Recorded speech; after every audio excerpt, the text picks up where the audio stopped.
नमस्कार, सुप्रभात। आप सभी दर्शकों का डीडी न्यूज पर स्वागत है। आप देख रहे हैं हमारा सांकेतिक समाचार। मैं हूं साइमा खान और मेरे साथ हैं मेरे सहयोगी शरद। शुरुआत कर लेते हैं सबसे पहले हेडलाइन से। बिहार के मुजफ्फरपुर और छपरा में आज प्रधानमंत्री नरेंद्र मोदी करेंगे चुनाव प्रचार। अमित शाह, जेपी नड्डा और राहुल गांधी की भी धुआंधार रैलियां। नीतीश, तेजस्वी, ओवैसी समेत बाकी नेता भी मैदान में डटे।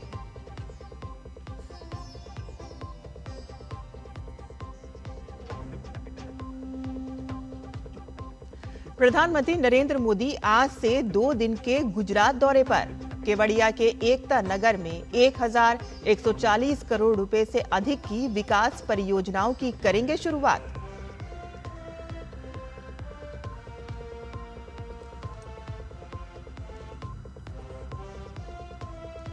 छह साल बाद आज होगी ट्रंप और जिनपिंग की मुलाकात। दक्षिण कोरिया के बुसान में होने वाली बैठक से पहले ट्रंप ने कहा कि बेसब्री से है इंतजार।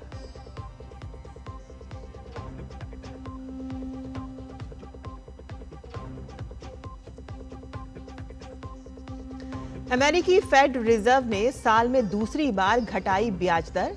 25 बेसिस पॉइंट कम होने पर सोने से लेकर शेयर मार्केट तक दिख सकता है असर।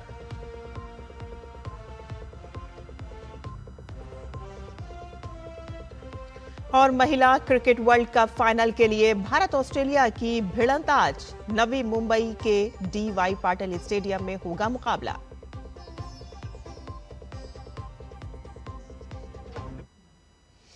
समाचार विस्तार से। प्रधानमंत्री और वरिष्ठ भाजपा नेता नरेंद्र मोदी आज बिहार में चुनावी रैली करेंगे। पीएम मुजफ्फरपुर और छपरा में एनडीए प्रत्याशियों के लिए चुनाव प्रचार करेंगे। वे सुबह 11 बजे मुजफ्फरपुर और उसके बाद दोपहर में छपरा में रैली करेंगे। पीएम मुजफ्फरपुर की ओराई, मीनापुर समेत 11 विधानसभा सीटों के एनडीए उम्मीदवारों के लिए चुनाव प्रचार करेंगे। तो वहीं पीएम मोदी चर्चित छपरा सीट पर आरजेडी के केसारी लाल के खिलाफ हुंकार भरेंगे और बीजेपी के नए चेहरे छोटी कुमारी के पक्ष में वोट मांगेंगे। बिहार के चुनावी मैदान में पीएम का ये दूसरा दौरा है। इससे पहले 24 अक्टूबर को पीएम समस्तीपुर और बेगूसराय में जनसभाओं के जरिए चुनाव प्रचार कर चुके हैं।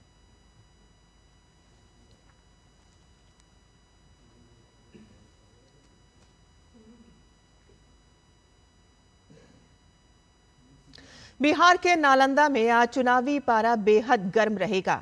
नालंदा में आज गृह मंत्री अमित शाह हुंकार भरेंगे, तो वहीं कांग्रेस नेता राहुल गांधी भी नालंदा में महागठबंधन के लिए चुनाव प्रचार करेंगे। भाजपा अध्यक्ष जेपी नड्डा भी नालंदा जिले के नगर नौसा में जनसभाओं को संबोधित करेंगे। नालंदा के हिलसा में गृह मंत्री अमित शाह एनडीए प्रत्याशियों के लिए वोट मांगेंगे। और इसके अलावा आज बिहार में अमित शाह की 3 और जनसभाएं हैं।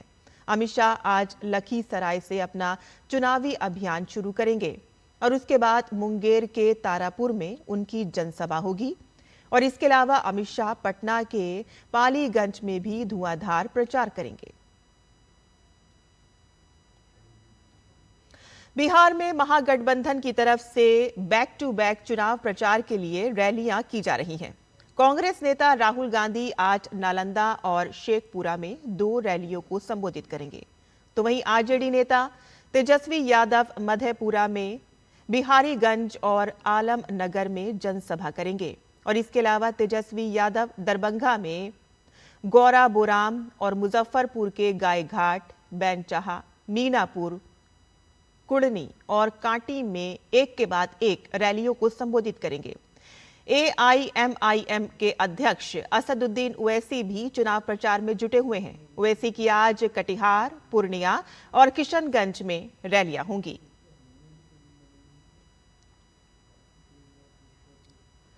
प्रधानमंत्री नरेंद्र मोदी आज और कल गुजरात के दौरे पर रहेंगे। आज पहले दिन प्रधानमंत्री केवड़िया के एकता नगर जाएंगे, जहां वो ई-बसों को हरी झंडी दिखाएंगे।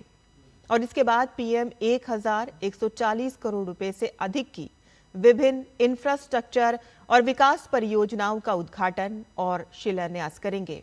प्रधानमंत्री भारतीय शाही राज्य संग्रहालय, वीर बालक उद्यान, खेल परिसर, वर्षा वन परियोजना, शुल्पनेश्वर घाट के पास जेटी विकास, स्टैच्यू ऑफ यूनिटी पर ट्रेवलेटर सहित विभिन्न परियोजनाओं की आधारशिला रखेंगे। प्रधानमंत्री इस कार्यक्रम के दौरान सरदार पटेल की 150वीं जयंती के उपलक्ष्य में 150 रुपये मूल्य का एक विशेष स्मारक सिक्का और डाक टिकट भी जारी करेंगे। 6 साल बाद आज अमेरिकी राष्ट्रपति डोनाल्ड ट्रंप और चीनी राष्ट्रपति शी जिनपिंग के बीच मुलाकात होगी। डोनाल्ड ट्रंप और शी जिनपिंग की ये मुलाकात साउथ कोरिया के बुसान में होने वाली है। दोनों नेता साउथ कोरिया में चल रहे एपेक समिट में शामिल होने के लिए पहुंचे हैं और मुलाकात से पहले ट्रंप ने ट्रुथ सोशल पर कहा है कि चीन के राष्ट्रपति शी जिनपिंग के साथ अपनी मुलाकात का बेसब्री से इंतजार है। ट्रंप और जिनपिंग के बीच ये बैठक ऐसे समय में हो रही है कि जब अमेरिका ने 1 नवंबर से चीनी सामानों पर 100% टैरिफ लगाने की डेडलाइन दी है और इस मीटिंग में ये उम्मीद लगाई जा रही है कि दोनों देशों के बीच टैरिफ विवाद को सुलझा लिया जाएगा।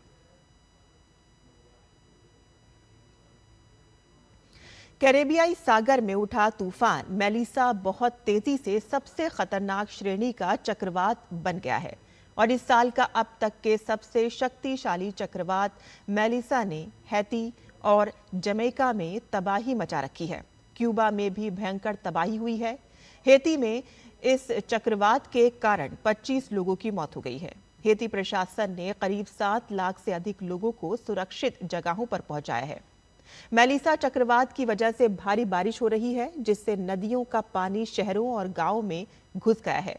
चक्रवात मेलिसा की रफ्तार शुरू में 110 किलोमीटर प्रति घंटे की थी, लेकिन सिर्फ 24 घंटे में ही इसकी रफ्तार 225 किलोमीटर प्रति घंटे की हो गई।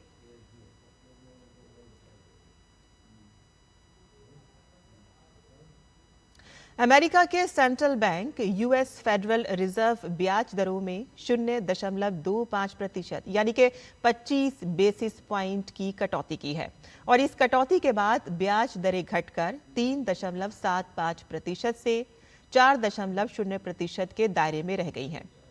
रेट कटौती के बाद अब अमेरिका में बैंकों के लिए कर्ज लेना पहले से सस्ता हो गया है। ब्याज दरें घटने का असर सोने से लेकर शेयर मार्केट तक में भी दिख सकता है और इससे पहले सितंबर में भी फेडरल रिजर्व ने इतनी ही कटौती की थी। जेरोम पोवेल ने इसी महीने संकेत दिया था कि फेडरल ओपन मार्केट कमेटी अब भी लेबर मार्केट के लिए खतरों पर ध्यान दे रही है। आज महिला क्रिकेट विश्व कप के सेमीफाइनल में मेजबान भारत का सामना मौजूदा चैंपियन ऑस्ट्रेलिया से होगा। भारतीय टीम ने आज तक कभी विश्व कप नहीं जीता है, वहीं ऑस्ट्रेलिया 7 बार की चैंपियन है और इस मैच की विजेता का सामना फाइनल में दक्षिण अफ्रीका से होगा।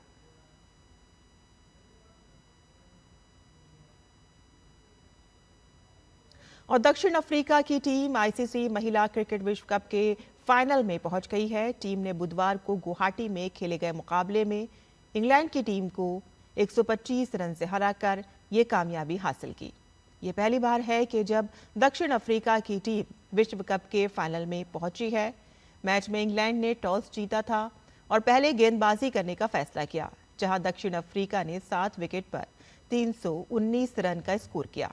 दक्षिण अफ्रीका की ओर से कप्तान लॉरा वॉलवार्ट ने 169 रन की शानदार पारी खेली। 320 रन के लक्ष्य का पीछा करने उतरी इंग्लैंड की टीम 42.3 ओवर में 194 रन पर सिमट गई। दक्षिण अफ्रीका की ओर से मारिजाने कैप ने 5 विकेट हासिल किए। दक्षिण अफ्रीका की टीम अब 2 नवंबर को फाइनल में भारत या ऑस्ट्रेलिया से भिड़ेगी। वहीं भारत और ऑस्ट्रेलिया के बीच कैनबरा में खेला गया पहला T20 मैच बारिश की भेंट चढ़ गया।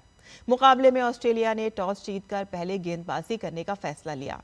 मैच शुरू होने के बाद मैच को 2 बार बारिश की वजह से रोकना पड़ा। पहली बार मैच 5 ओवर की समाप्ति पर रुका, लेकिन 2 ओवर की कटौती करके इसे दोबारा शुरू किया गया। जब मैच दोबारा शुरू हुआ तो 18-18 ओवर का मुकाबला कराने का फैसला किया गया। भारत ने 9.4 ओवर में जबकि 1 विकेट पर 97 रन बनाए थे।